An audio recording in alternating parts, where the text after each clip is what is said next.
Hello बच्चों, आप लोगों का दिवा किरण चैनल पर स्वागत है। तो भक्तिन का 4th पार्ट आज पूरा हो चुका है और पूरा चैप्टर। तो इतना बड़ा लेसन था कि 4 भागों में डिवाइड करना पड़ा। तो आज हम लोग क्वेश्चन आंसर करेंगे। तो क्वेश्चन आंसर के पहले आप लोग इस बात को ज़रूर ध्यान रखिएगा कि जो जीवन परिचय में महादेवी वर्मा का लिखा हुआ है उसे भी ज़रूर अच्छे से रीडिंग लगाएंगे। उसमें क्या लिखा हुआ है? भक्तिन महादेवी जी का प्रसिद्धि संस्मरणात्मक रेखाचित्र है। अब भक्तिन के बारे में यदि संक्षेप में कुछ लिखने को बोला जाए तो उसमें क्या लिखा जाएगा, ये आप लोग ध्यान से एक बार ज़रूर पढ़िएगा। तो जीवन परिचय का लास्ट पैरा जो स्मृति की रेखाएं में संकलित है, इसमें महादेवी जी ने अपनी सेविका भक्तिन के अतीत और वर्तमान का परिचय देते हुए उसके व्यक्तित्व का बहुत दिलचस्प खाका खींचा है। महादेवी के घर में काम शुरू करने से पहले उसने कैसे एक संघर्षशील, स्वाभिमानी और कर्मठ जीवन जिया, कैसे पितृसत्तात्मक मान्यताओं और छल छद्म भरे समाज में अपने और अपनी बेटियों के हक की लड़ाई लड़ती रही, किस प्रकार का भक्ति पाठ है, किस तरह से स्त्रियों के संघर्षशील स्त्री है भक्ति, इसके बारे में इसमें बताया गया है। और उसमें हार कर कैसे जिंदगी की राह पूरी तरह बदल लेने के निर्णय तक पहुंची, इसका अत्यंत संवेदनशील चित्रण इस पाठ में हुआ है। इसके साथ भक्तिन महादेवी जी के जीवन में आकर छा जाने वाली एक ऐसी परिस्थिति के रूप में दिखलाई पड़ती है जिसके कारण लेखिका के व्यक्तित्व के कई अनछुए प्रच्छन्न आयाम उद्घाटित होते चलते हैं। इसी कारण अपने व्यक्तित्व का जरूरी अंश मानकर वे भक्तिन को खोना नहीं चाहती।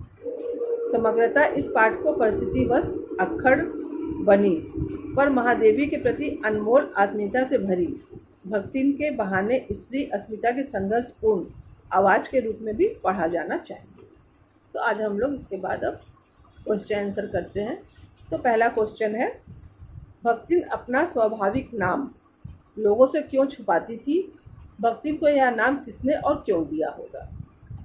तो हमने पूरा चैप्टर पढ़ चुके हैं, तो पूरा आप समझ में आ चुका होगा कि भक्तिन अपना वास्तविक नाम लोगों से क्यों छिपाती थी। भक्तिन का वास्तविक नाम था लक्ष्मी। तो लक्ष्मी का अर्थ होता है लक्ष्मी, सुख और ऐश्वर्य की देवी। तो जो कि विरोधाभास है भक्तिन के जीवन से, भक्तिन के उसका जो चरित्र है, उसका जो जीवन रहा है उससे वो विरोधाभास रखता है, इसलिए भक्तिन अपना वास्तविक नाम लोगों से छिपाना चाहती है। भक्तिन को यह नाम किसने और क्यों दिया होगा? तो ये भक्तिन नाम जो है इसको महादेवी वर्मा जी ने ये नाम दिया बाद में। उसका कंठी माला और उसका वेशभूषा को देख करके महादेवी वर्मा जी ने इसको ये नाम दिया। 2 कन्या रत्न पैदा करने पर, सेकंड क्वेश्चन, 2 कन्या रत्न पैदा करने पर भक्तिन पुत्र महिमा में अंधी अपनी जेठानियों द्वारा घृणा व उपेक्षा का शिकार बनी। ऐसी घटनाओं से ही अक्सर यह धारणा चलती है कि स्त्री ही स्त्री की दुश्मन होती है। क्या इससे आप सहमत हैं? तो कई बार देखा जाता है। तो यहाँ पर क्या है कि जब 2 कन्या रत्न भक्तिन को पैदा होती है, तो भक्तिन की 3 कन्याएं थी। तो इसको देख करके पुत्र मोह में अंधी, जो उनकी जेठानियाँ हैं, जेठानियाँ या स्त्रियों के बारे में बोलना है, तो उसकी सास जेठानियाँ ये लोग उसको ताना मारती हैं। तो इस प्रकार से साबित होता है कि स्त्री ही स्त्री की दुश्मन हो जाती है। कभी कभी दहेज को लेकर के सास ताना मारती है। तो ये सबको देख करके पता चलता है कि स्त्री ही स्त्री की दुश्मन हो जाती है। ये भी सोचना चाहिए लोगों को कि कभी आज उस पर है तो कभी किसी के साथ भी ये घटना घट सकता है, तो स्त्रियों का साथ देना चाहिए, जबकि ऐसा होता नहीं है। ओके। थर्ड, भक्तिन की बेटी पर पंचायत द्वारा जबरन पति थोपा जाना एक दुर्घटना भर नहीं बल्कि विवाह के संदर्भ में स्त्री के मानवाधिकार, विवाह करे या ना करे अथवा किससे करे, इसकी स्वतंत्रता को कुचलते रहने की सदियों से चली आ रही सामाजिक परंपरा का प्रतीक है कैसे? तो भक्तिन की बेटी पर पंचायत द्वारा जबरन पति का थोपा जाना ये साबित करता है कि आज भी समाज में स्त्रियों को पूर्ण स्वतंत्रता नहीं है कि किस प्रकार से वो जीवन जिएं, किससे विवाह करें और किससे न करें, किसके साथ करें। ये निर्णय लेने का अधिकार आज भी बहुत से क्षेत्रों में ये दिखाई पड़ता है कि स्त्रियों को नहीं है। यहाँ पर पंचायत ज़बरदस्ती उसका इच्छा न होते हुए भी भक्तिन की बेटी का बोलता है कि ये कलयुग है, यहाँ पे स्त्री अकेले नहीं रह सकती है, कुछ ना कुछ घटना घटती ही रहेगी, इसलिए इसे न चाहते हुए भी किसी लड़के के साथ में शादी करना होगा जिसके साथ में इसको कमरे से बाहर निकलते हुए देखा गया है। ओके। फोर्थ, भक्तिन अच्छी है यह कहना कठिन होगा क्योंकि उसमें दुर्गुणों का अभाव नहीं। लेखिका ने ऐसा क्यों कहा होगा? तो भक्तिन अच्छी है, हर मामले में ही भक्तिन अच्छी है यह कहना बहुत ही कठिन है क्योंकि कई क्षेत्रों में देखा गया है कि जो भक्तिन का स्वभाव है वो इसे साबित नहीं करता है, जो दुर्गुण की श्रेणी में आते हैं। जिस प्रकार से कि कहीं पर भी वो पैसा पाती है तुरंत उठाकर रख देती है और बताती नहीं है, ये नहीं बताती कि कहाँ गायब हो गया पैसा। तो एक कारण ये है दुर्गुण उसके अंदर होने का। दूसरा कारण है कि जब वो अपनी बात को किसी भी तरह से वो साबित कर देती है, झूठ सच मिलाकर शास्त्र का नाम लेकर के किसी भी तरह से उसको बोलती है कि ये सही है और दूसरों को गलत साबित करती है और वो किसी की बात को नहीं मानने का ये भी उसके अंदर एक ये भी दुर्गुण है। ओके। तो 5 नंबर, भक्तिन द्वारा शास्त्र के प्रश्न को सुविधा से सुलझा लेने का क्या उदाहरण लेखिका ने दिया है? भक्तिन बात बात में शास्त्र का नाम लेती है, शास्त्र में ऐसा लिखा है ऐसा लिखा है, जबकि शास्त्र कुछ पढ़ी नहीं है, वो एक अनपढ़ औरत है, सुनी हुई है और सुनकर अपने हिसाब से उसका अर्थ निकालती है और अपनी धारणा बना लेती है। तो शास्त्र के प्रश्न को सुविधा से सुलझा लेने का क्या उदाहरण लेखक ने दिया है? जब एक बार लेखिका को ये पसंद नहीं आता है कि किसी औरत को एक विधवा है तो क्या हो गया, उसे भी पूरा एक आम इंसान के जैसा जीने का हक है, तो वो भक्ति थी कि वो प्रत्येक बृहस्पतिवार को नाई को बुला करके अपना बाल कटवाती थी, जो कि महादेवी वर्मा को नहीं पसंद था। वो उसे मना करती हैं, तो जबकि वो सारा बात महादेवी वर्मा का मानती थी, लेकिन वो इस बात को नहीं मानती है। कहती है कि शास्त्रों में ऐसा लिखा हुआ है तो मैं ऐसा करूँगी कि विधवा को इस तरह से रहना चाहिए। तो वो शास्त्र का नाम लेकर के अपने आप को सही साबित करती है और लेखिका की बात को नहीं मानती है। भक्तिन के आ जाने से महादेवी अधिक देहाती कैसे हो गई? 6 नंबर क्वेश्चन। तो भक्तिन के आने से भक्तिन एक सीधी सादी गांव की रहने वाली औरत है, जो कि खाना बनाने के लिए महादेवी वर्मा जी अपने पास रखती हैं इसको, लेकिन उसे शहर का खाना बनाना नहीं आता था। कई माने कि शहर का खाना मीन्स कि गांव का सीधा साधा भोजन ही वो बना सकती है। तो अब क्या करे महादेवी वर्मा? उसकी सेवा भाव को देखकर, उसकी सच्चाई, उनके समर्पण भाव को देख करके महादेवी वर्मा कुछ बोल नहीं पाती हैं, तो वो जो कुछ भी बना कर देती है तो उसे वो खाने को तैयार हो जाती है। तो इस तरह से कहा गया है। और कई भाषाएं और बहुत सी गांव में जो कहानियाँ की उदंतियाँ हैं वो भक्ति महादेवी वर्मा को सुनाती है, तो वो सब महादेवी वर्मा को याद हो जाता है, लेकिन वो उसे थोड़ा सा भी बदल नहीं पाती हैं।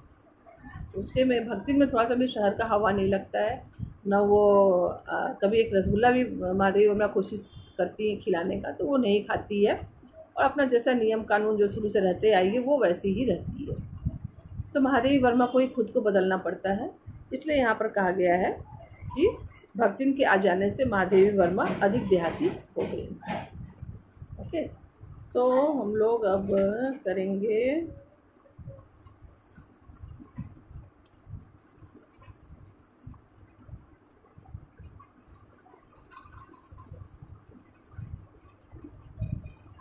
भाषा की बात। नीचे दिए गए विशेष भाषा प्रयोगों के उदाहरणों को ध्यान से पढ़िए और इनकी अर्थ छवि स्पष्ट कीजिए। तो मैं पढ़ाते समय भी इसका एक्सप्लेन की हूँ। तो पहली कन्या के 2 संस्करण और कर डालें। इसका अर्थ है कि 3 कन्याएं हो गई। पहली कन्या का संस्करण मतलब किसी पुस्तक का जब दूसरा संस्करण निकलता है तो बिल्कुल वैसे उसी के जैसा होता है, इसीलिए यहाँ पर कहा गया है कि 2 और संस्करण। खोटे सिक्के की टकसाल जैसी पत्नी। तो जो पुत्र पैदा करते हैं उसे अच्छा टकसाल कहा जाता है। तो टकसाल में जहाँ पर पैसे छपते हैं। तो और जो लड़कियाँ जो लोग पैदा करती हैं तो लड़कियों को खोटा सिक्का कहा जाता है। तो खोटे सिक्के को लक्ष्मी ने जन्म दिया है, इसलिए उसे कह रहे हैं यहाँ पर खोटे सिक्कों की टकसाल जैसी पत्नी। में सिर्फ खोटे सिक्कों को पैदा करती है, जन्म देती है ये। ग अस्पष्ट पुनरावृत्तियाँ और स्पष्ट सहानुभूतिपूर्ण। तो स्पष्ट पुनरावृत्तियाँ, जब लक्ष्मण के पिता का स्वर्गवास हो जाता है और वो गांव में पहुंचती है तो गांव के लोग उसे डायरेक्ट नहीं बोलते हैं कि क्या घटना घटा है। अस्पष्ट पुनरावृत्ति, बार बार वो लोग आपस में बात करते हैं, हाय बेचारी आ गई, भक्तिन आ गई, इस तरह से बात वो लोग करते हैं। और इससे क्या होता है कि स्पष्ट सहानुभूति हो, और उसे जिस तरह से उन लोग उसे लक्ष्मी को देखते हैं तो लक्ष्मी को समझ में आ जाता है कि सहानुभूतिपूर्ण नेत्रों से उसे देखा जा रहा है। इसलिए यहाँ कहा गया है कि अस्पष्ट पुनरावृत्तियाँ, बार बार एक ही बात बोलना कि हाय अब भक्ति आई, लक्ष्मी अब आई, ये बोलना, इससे सहानुभूति दिखता है। ओके। सेकंड, बहनोई शब्द बहन स्त्री ओई से बना है। इस शब्द में हिंदी भाषा की एक अन्य विशेषता प्रकट हुई है। पुल्लिंग शब्दों में कुछ स्त्री प्रत्यय जोड़ने से स्त्रीलिंग शब्द बनने की एक समान प्रक्रिया कई भाषाओं में दिखती है। ऐसा आम बात है, होता रहता है। लेकिन पर यहाँ पर एक अपवाद है कि यहाँ पर स्त्रीलिंग शब्द में कुछ पुल्लिंग प्रत्यय जोड़कर पुल्लिंग शब्द बनाने की घटना प्रायः अन्य भाषाओं में दिखलाई नहीं पड़ती। यहाँ पुल्लिंग प्रत्यय ओई हिंदी की अपनी विशेषता है। ऐसे कुछ और शब्द और उनमें लगे पुल्लिंग प्रत्ययों को हिंदी तथा भाषाओं में खोज करें। तो यहाँ पर दिया हुआ बहनोई, तो नंदोई हो सकता है, बहनोई, नंदोई, इस तरह के वर्ड हिंदी भाषा में मिलते हैं। थर्ड, पाठ में आए लोक भाषा के इन संवादों को समझकर इन्हें खड़ी बोली हिंदी में ढालकर प्रस्तुत कीजिए। तो ई कौन बड़ी बात आए, रोटी बनाए जानित है, दाल रांध लेत है, साग सब्जी छौंक सकित है, और बाकी का रहा। तो इसका अर्थ है ये कौन सा बड़ा बात है, ये कौन बड़ी बात आए मतलब ये कौन सा बड़ा बात है। रोटी बनाए जाने तो मैं रोटी बना लेती हूँ, दाल बना लेती हूँ, साग सब्जी छौंक सकती हूँ, और अब क्या बाकी रहा। इसका अर्थ ये है। ख नंबर, हमारे मालकिन तो रात दिन कितबियन माँ गड़ी रहती हैं, अब हमऊ पढ़े लागत तो घर गृहस्थी कौन देखी सुनी। तो वो जब सबके पढ़ाई करने का बात आता है, कुछ काम करने वाले लोगों को महादेवी वर्मा पढ़ाना लिखाना चाहती हैं, तो वो अपना बहाना ढूंढ लेती है। कहती है कि हमारी मालकिन तो दिन रात किताब में गड़ी रहती हैं, वो इतना बिजी रहती हैं, तो अब हम भी अब हमऊ पढ़े लागब, अब हम भी पढ़ने लगेंगे, तो घर का काम कौन करेगा, घर गृहस्थी कौन देखी सुनी, मतलब घर का काम कौन करेगा और देखेगा। ग नंबर, वो बेचारियों तो रात दिन काम में झुकी रहती हैं, और तुम पचे घूमती फिरती हो, चलो तनिक हाथ बटाए ले। मतलब वो बेचारी, मतलब महादेवी वर्मा को कहा जा रहा है, वो बेचारी तो रात दिन काम में लगी रहती हैं, और तुम पचे घूमती फिरती हो, और तुम लोग घूमती फिरती रहती हो, चलो तनिक हाथ बटाए लो, चलो और थोड़ा सा उनका मदद कर दो, हाथ बटा दो। घ, तब वो कुछो करिए धरिए ना, बस गली गली गाउत बजाउत फिरिए। तब वो लोग कुछ नहीं करेंगे, सिर्फ गली गली गाते भी बजाते फिरेंगे। अंगा, तुम पचे का बताई, यह 50 बरिस से संग रही थे। तुम पचे मैंने तुम लोगों को क्या बताऊं, यही 50 साल से साथ में रहती हूँ। च, हम कुकरी बिलाई ना होए, हमार ना मन पुसाई तो हम दूसरा के जाब, नाही तक तुम्हार पचय की छाती पे हो रहा भूजब और राज करब समझो रहे हो। तो कह रही है कि हम कुकुर बिलाई कुत्ता बिल्ली नहीं है, हमारा मन पुसाए मैंने हमारा मन करेगा तो हम दूसरों के साथ जाएंगे, दूसरे के साथ शादी करेंगे, नहीं तो क्या करेंगे, तुम्हारे ही छाती पर हो रहा भूजेंगे, हरा अनाज भूजेंगे और खाएंगे और यहाँ पर राज करेंगे, समझो रहो मतलब समझ के रहो। 4, भक्तिन पाठ में पहली कन्या के 2 संस्करण जैसे प्रयोग लेखिका के खास भाषाई संस्कार की पहचान कराता है। साथ ये भी प्रयोग कथ्य को संप्रेषणीय बनाने में भी मददगार है। वर्तमान हिंदी में भी कुछ अन्य प्रकार की शब्दावली समाहित हुई है। नीचे कुछ वाक्य दिए जा रहे हैं जिससे वक्ता की खास पसंद का पता चलता है। आप वाक्य पढ़कर बताइए कि इनमें किन 3 विशेष प्रकार की शब्दावली का प्रयोग हुआ है। इन शब्दावलियों या इनके अतिरिक्त अन्य किन्हीं विशेष शब्दावलियों का प्रयोग करते हुए आप भी कुछ वाक्य बनाएं और कक्षा में चर्चा करें कि ऐसे प्रयोग भाषा की समृद्धि में कहाँ तक सहायक हैं। तो कभी कभी भाषा में आ जाता है और इससे भाषा की सुंदरता बढ़ता है अन्य भाषाओं के प्रयोग से। तो ज़बरदस्ती प्रयोग करने से भाषा की सुंदरता घट जाती है, लेकिन जहाँ आवश्यकता है वहाँ पर करने से इसका भाषा की सुंदरता बढ़ जाती है। तो यहाँ पर है, अरे उससे सावधान रहना, वह नीचे से ऊपर तक वायरस से भरा हुआ है, जिस सिस्टम में जाता है उसे हैंग कर देता है।